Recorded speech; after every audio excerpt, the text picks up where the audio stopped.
careful.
Diverting free, clean water away from thousands of people who were forced to drink sludge water because they couldn't afford to have it sold back to them in bottled form.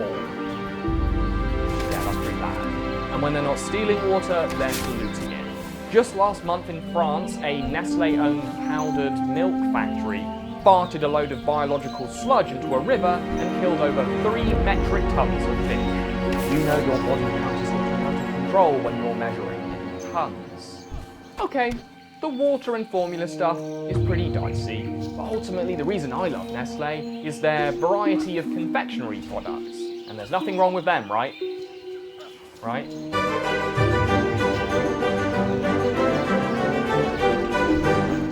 Around the year 2000, Nestlé, Cadbury's and Mars got in some hot cocoa for using forced, trafficked and child labour to harvest cocoa beans for their chocolate brands.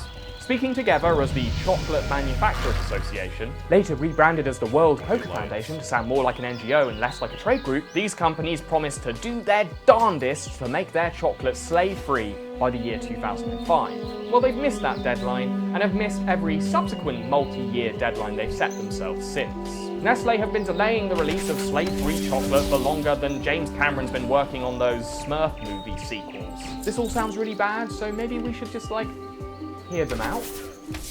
What are Nestlé doing about it? When you visit Nestlé's Coca Plan website, they are keen to point out that most of their unpaid child labour, not all of it mind, is done by children working on their parents' farm. Farmers who are too poor to send their kids to school and need help on the farm to make enough money to afford basic necessities like food and clothes. Which is not the best argument when you're the pricks paying them.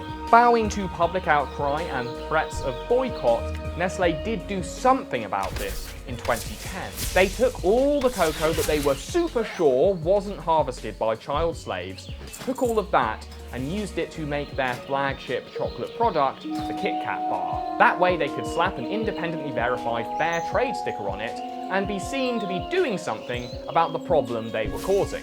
This label did not extend to most of their chocolate, or even to the vastly superior Kit Kat Chunky, which remained crunch-tacular with the severed limbs of trafficked children. But as of this year, they've decided to pack that in too. They have concluded their partnership with Fairtrade to focus on their new partnership with the Rainforest Alliance and work on sustainable cocoa farming. As in 2020, it's more fashionable to appear environmentally correct than ethically correct, and apparently, you can't do both. It's also much cheaper and more achievable. And this is just proof that Nestlé were never really worried about the whole slavery thing. They were just worried about what you, the chocolate buying public, thought about it. Nestlé are not a food company. They are a natural resource company with chocolate and cat food divisions. Their major strategy is depriving people of necessities and then selling them an expensive alternative. Hi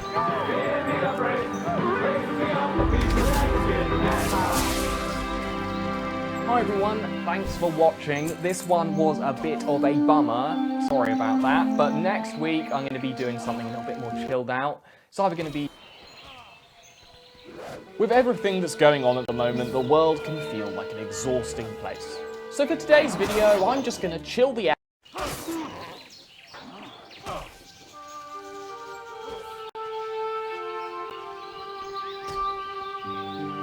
What can I do for you?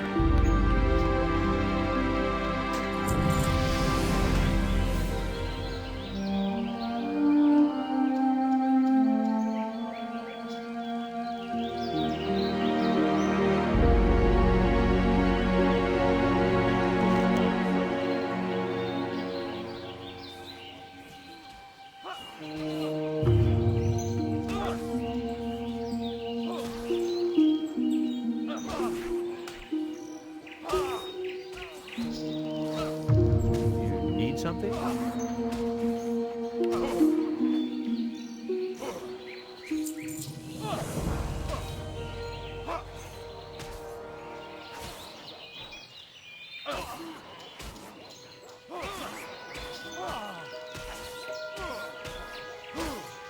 Safe travels. Hello.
See you later.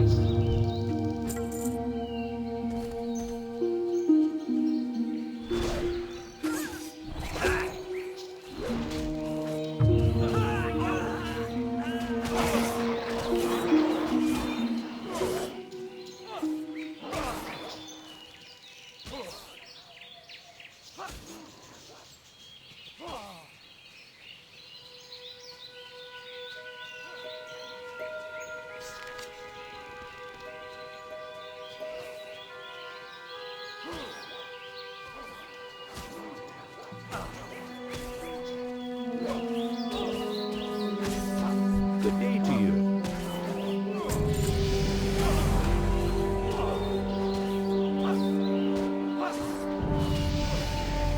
See you around. What can I do for you? Have a good one.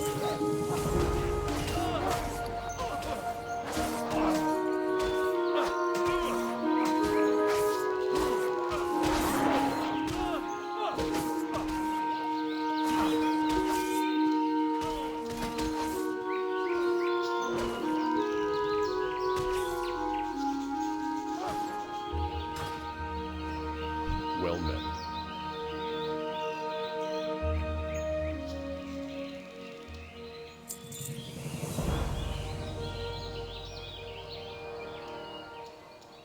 Light bless you.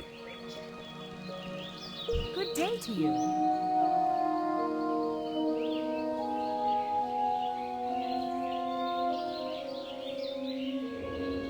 Have a good one.